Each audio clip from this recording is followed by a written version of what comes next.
Fala pessoal, sejam muito bem-vindos a mais um Boletim Coppola. Eu queria fazer um breve comentário aí com vocês sobre a entrevista do ministro da Saúde, o Dr. Luiz Henrique Mandetta, para o Fantástico desse domingo. No final de semana, vocês vão lembrar, eu publiquei um vídeo analisando a postura amistosa da esquerda, do centrão e da imprensa com o Dr. Mandetta. Politicamente, né, essa boa vontade, ela se explica com aquele ditado: o inimigo do meu inimigo é meu amigo. E aí, como o ministro da Saúde tem posições divergentes do presidente da República, ele é visto como um aliado eventual pelo centrão, pela esquerda e pelos setores aí mais militantes da mídia, que por todos eles, por diferentes motivos, eles estão interessados em desgastar e desidratar o governo federal.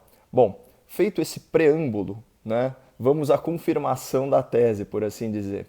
Olha as primeiras perguntas feitas pelo entrevistador ao ministro Mandetta. Vamos lá. Na vida pessoal do senhor, que cuidados o senhor tem tomado? E depois ele continua. O senhor já teve algum momento de fragilidade nessa crise?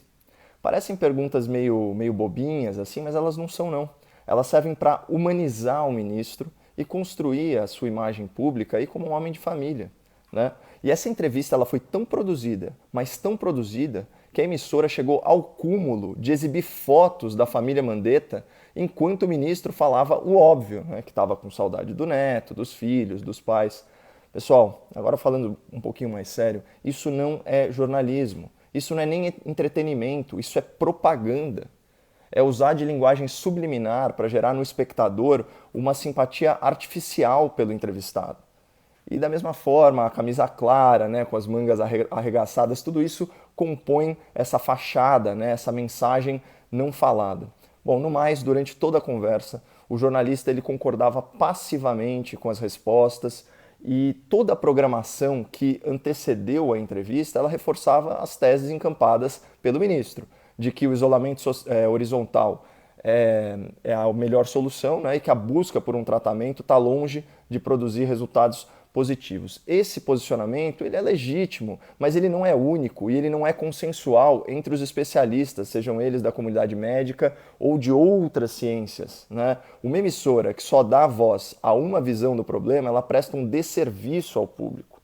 Bom, no geral, essa entrevista escancarou o que eu já havia dito semana passada, né? A imprensa está de lua de mel com o ministro da Saúde. E aí você pode me questionar, bom, beleza, Coppola, mas qual tipo de pergunta você faria? Bom, primeiramente, eu pediria esclarecimentos em relação a declarações recentes muito preocupantes do ministro. E, em segundo lugar, eu procuraria identificar as contradições que apareceram no discurso dele ao longo da entrevista. Por exemplo, quando o ministro diz o seguinte, vamos lá, dentro do Ministério da Saúde, a nossa distância entre um e outro é de 2,5 metros a 3 metros em qualquer circunstância. Aí ele prossegue. Até agora, nós não tivemos nenhum colaborador nosso que tenha tido a gripe, a virose. Fecha aspas. Qual que seria aqui um questionamento válido? Vamos lá. Ministro, o fato de vocês estarem trabalhando e não haver contágio numa equipe altamente exposta ao vírus, será que isso não reforça a possibilidade e até mesmo a efetividade do distanciamento social como uma alternativa a esse isolamento rigoroso que paralisa a economia? Vocês percebem que é só ligar os pontos para identificar essa incoerência entre o que se faz nos bastidores do poder, que recebe salário integral, e o que se impõe para a população trabalhadora, que está empobrecendo em casa. Bom, outra pergunta importante que ficou de fora, aí já é de cunho moral. Eu queria chamar a atenção de vocês para essa declaração do ministro Mandetta em coletiva de imprensa de 8 de abril. Ele disse o seguinte, abre aspas para o ministro, a saúde dialoga sim com o tráfico, com a milícia, porque eles também são seres humanos e eles também precisam colaborar, ajudar, participar. Bom, o que eu perguntaria? Ministro, defender o diálogo e a cooperação do Estado brasileiro com o crime organizado não é, além de imoral, ilegal? E dá para continuar, né? Qual a mensagem que a sua fala passa para as populações vulneráveis, reféns da tirania do tráfico e da milícia?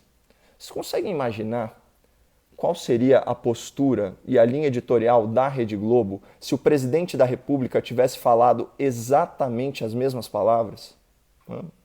Bom, nós aqui seguimos firmes e fortes, acompanhando o jornalismo brasileiro abandonar os fatos e a ciência para fazer política.